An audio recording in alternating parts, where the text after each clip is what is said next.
गौरी पुत्र गणेश भगवान की जय। जय श्री कृष्णा, राधे राधे। नमस्कार दोस्तों, आपके अपने YouTube चैनल एक्सप्लोरिंग देवस्थानम में आपका स्वागत है। इस वीडियो में हम योगिनी एकादशी की व्रत कथा को बताने जा रहे हैं।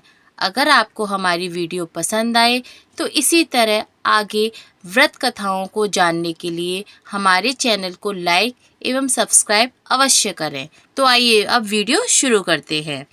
हिंदू धर्म में हर एकादशी का अपना अलग अलग महत्व बताया गया है।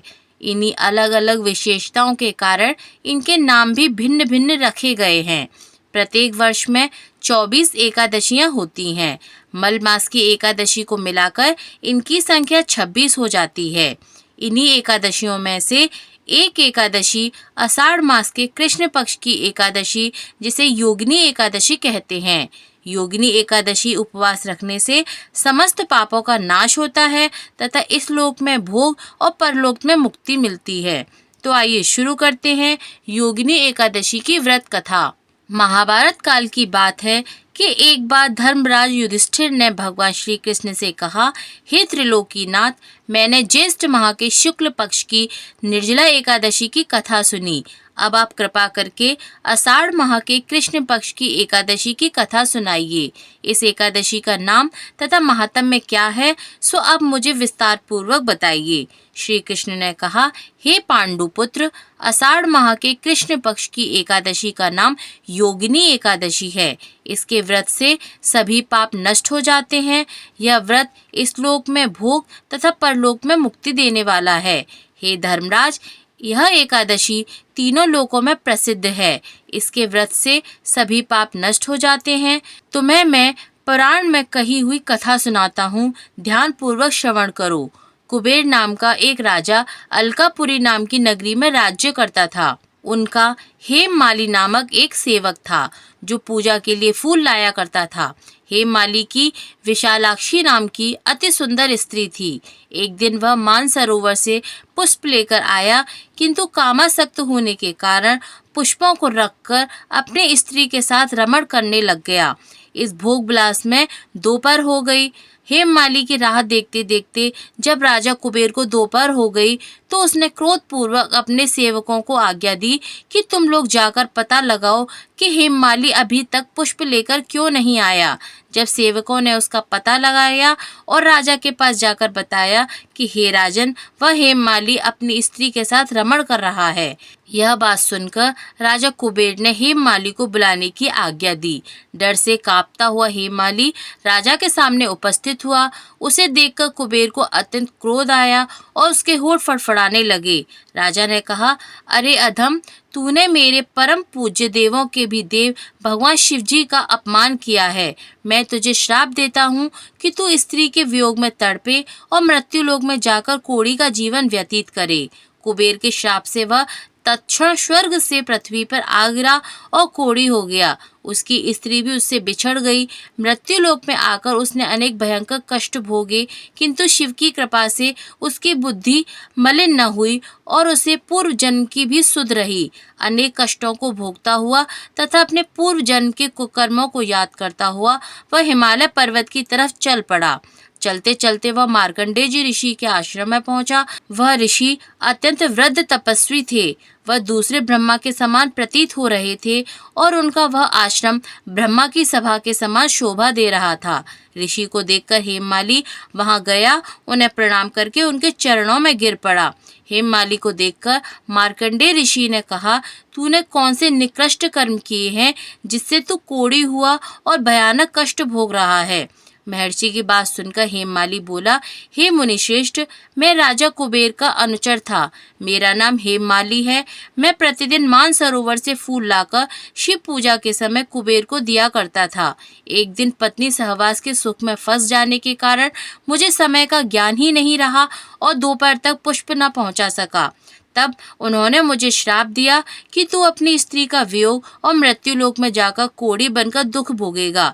इस कारण मैं कोढ़ी हो गया हूँ तथा पृथ्वी पर आकर भयंकर कष्ट भोग रहा हूँ। अतः कृपा करके आप कोई ऐसा उपाय बतलाइए जिससे मेरी मुक्ति हो जाए। मार्कंडेय ऋषि ने कहा, हे हेममाली, तूने मेरे सम्मुख सत्य वचन कहे हैं, इसलिए मैं तेरे उद्धार के लिए एक व्रत बताता हूँ। यदि तू आषाढ़ माह के कृष्ण पक्ष की योगिनी नामक एकादशी का विधान पूर्वक व्रत करेगा तो तेरे सभी पाप नष्ट हो जाएंगे।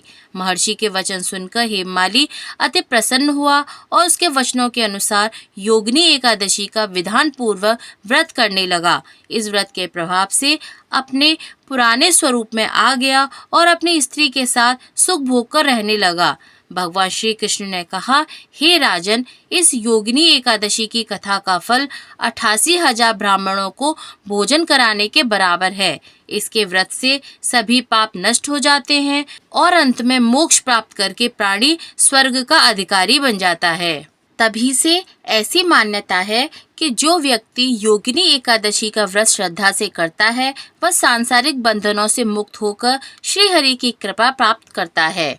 यह व्रत विशेष रूप से स्वास्थ्य, समृद्धि और मोक्ष की प्राप्ति हेतु किया जाता है। मान्यता के अनुसार भगवान विष्णु इस दिन योग निद्रा में रहने के बावजूद अपने भक्तों की पुकार सुनते हैं और उनके जीवन के समस्त कष्टों को नष्ट करते हैं।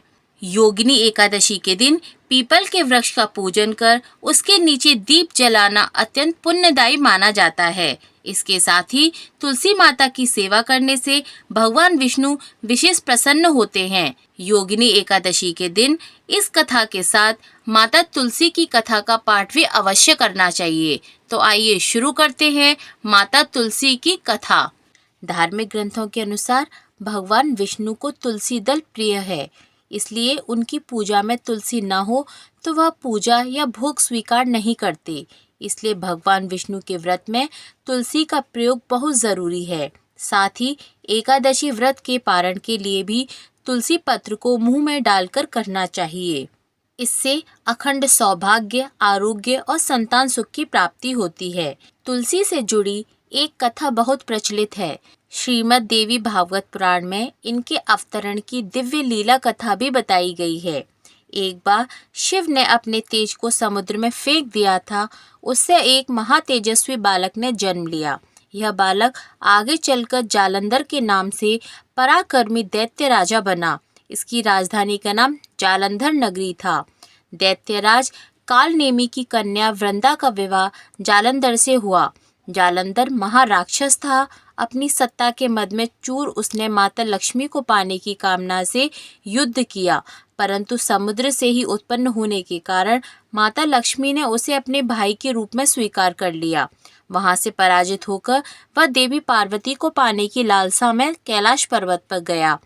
भगवान देवादिदेव शिव का ही रूप धरकर वह माता पार्वती के समीप गया, परंतु माँ ने अपने योग बल से उसे तुरंत पहचान लिया तथा वहां से अंतर्ध्यान हो गईं। देवी पार्वती ने क्रोधित होकर सारा वृतांत भगवान विष्णु को सुनाया। जालंधर की पत्नी वृंदा अत्यंत पतिव्रता स्त्री थी। उसी के पतिव्रत धर्म की शक्ति से जालंधर न तो मारा जाता था और न ही वह पराजित होता था। इसीलिए जालंधर का नाश करने के लिए वृंदा के पतिव्रत धर्म को भंग करना बहुत जरूरी था। इसी कारण भगवान विष्णु ऋषि का वेश धारण कर वन में जा पहुँचे, जहाँ वृंदा अकेली भ्रमण कर रही थी। भगवान के साथ 2 मायावी राक्षस भी थे, जिन्हें देखकर वृंदा भयभीत हो गई। ऋषि ने वृंदा के सामने पल में दोनों को भस्म कर दिया। उनकी शक्ति देखकर वृंदा ने कैलाश पर्वत पर महादेव के साथ युद्ध कर रहे अपने पति जालंधर के बारे में पूछा। ऋषि ने अपनी माया जाल से 2 वानर प्रकट किए। एक वानर के हाथ में जालंधर का सिर था तथा दूसरे के हाथ में धड़। अपने पति की यह दशा देखकर वृंदा मूर्छित होकर गिर पड़ी। होश में आने पर उन्होंने ऋषि रूपी भगवान से विनती की कि वह उसके पति को जीवित करें। भगवान ने अपनी माया से पुनः जालंधर का सिर धड़ से जोड़ दिया, परंतु स्वयं भी वह उसी शरीर में प्रवेश कर गए। वृंदा को इस छल का जरा सा भी आभास नहीं हुआ। जालंधर बने भगवान के साथ वृंदा पतिव्रता का व्यवहार करने लगी, जिससे उसका सतीत्व भंग हो गया। ऐसा होते ही वृंदा का पति जालंधर युद्ध में हार गया। इसी सारी लीला का जब वृंदा को पता चला तो उसने क्रोधित होकर भगवान विष्णु को शिला होने का श्राप दे दिया तथा स्वयं सती हो गई। जहाँ वृंदा भस्म हुई वहाँ तुलसी का पौधा उगा। भगवान विष्णु ने वृंदा से कहा, हे वृंदा, तुम अपने सतीत्व के कारण मुझे लक्ष्मी से भी अधिक प्रिय हो गई हो। अब तुम तुलसी के रूप में सदा मेरे साथ रहोगी और पूरे विश्व में पूजी जाओगी। जो मनुष्य भी मेरे शालिग्राम रूप के साथ तुलसी का विवाह करेगा, उसे इस लोक और परलोक में विपुल यश प्राप्त होगा। जिस घर में तुलसी होती है, वहाँ यम के दूत भी असमय नहीं जा सकते। गंगा व नर्मदा के जल में स्नान तथा तुलसी का पूजन बराबर माना जाता है। चाहे मनुष्य कितना भी पापी क्यों न हो, मृत्यु के समय जिसके प्राण मंजरी रहित तुलसी और गंगा जल मुख में रखकर निकल जाते हैं, वह पापों से मुक्त होकर बैकुंठ धाम को प्राप्त होता है। जो मनुष्य तुलसी व आंवलों की छाया में अपने पितरों का श्राद्ध करते हैं, उसके पितर मोक्ष को प्राप्त हो जाते हैं। उसी दैत्य जालंधर की यह भूमि जलंधर नाम से विख्यात है। सती वृंदा का मंदिर मोहल्ला कोट किशनचंद में स्थित है। कहते हैं इस स्थान पर एक प्राचीन गुफा थी जो सीधी हरिद्वार तक जाती थी। सच्चे मन से 40 दिन तक सती वृंदा देवी के मंदिर में पूजा करने से सभी मनोरथ पूर्ण होते हैं और भगवान श्री हरि प्रसन्न होते हैं। बोलिए तुलसी माता की जय, भगवान श्री नारायण की जय। आइए अब शुरू करते हैं एकादशी के दिन पढ़ी जाने वाली भगवान विष्णु की एक अन्य कथा। यौगिक कथाओं में कई ऐसी कहानियां हैं जिनमें बताया गया है कि शिव की करुणा कोई भेदभाव नहीं करती और वे किसी की इच्छा पर बच्चों की तरह भोलापन दिखाते हैं। एक बार गजेंद्र नामक एक असुर था। गजेंद्र ने बहुत तप किया और शिव से यह वरदान पाया कि जब भी वह उन्हें पुकारेगा, शिव को आना होगा। त्रिलोकों के सदा शरारती ऋषि नारद ने देखा कि गजेंद्र हर छोटी छोटी बात के लिए शिव को पुकार लेता है, तो उन्होंने गजेंद्र के साथ एक चाल चली। उन्होंने गजेंद्र से कहा, तुम शिव को बार बार क्यों बुलाते हो? वह तुम्हारी हर पुकार पे आ जाते हैं। क्यों नहीं तुम उनसे कहते कि वह तुम्हारे अंदर आ जाएं और वहीं रहें, जिससे वह हमेशा तुम्हारे अंदर रहेंगे।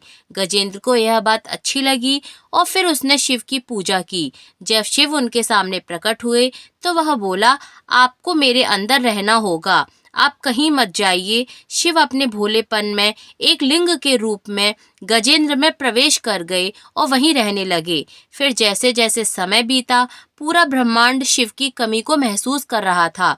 कोई नहीं जानता था कि वह कहाँ हैं। सभी देव और गण शिव को खोजने लगे। काफी खोजने के बाद जब कोई यह पता नहीं लगा पाया कि वह कहाँ हैं, तो वे हल ढूंढने के लिए विष्णु भगवान के पास गए।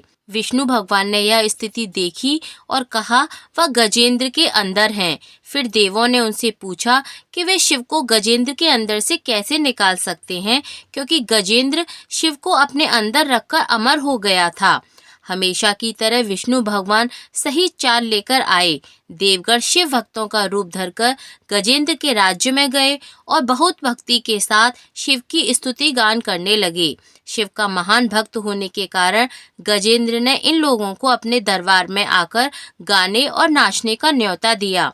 शिव भक्तों के वेश में देवों का यह दल आया और बहुत भावनाओं के कारण बहुत भक्ति पूर्वक वे शिव के लिए भक्तिगान गाने और नाचने लगे। शिव जो गजेंद्र के अंदर बैठे हुए थे, वह खुद को रोक नहीं सकते थे।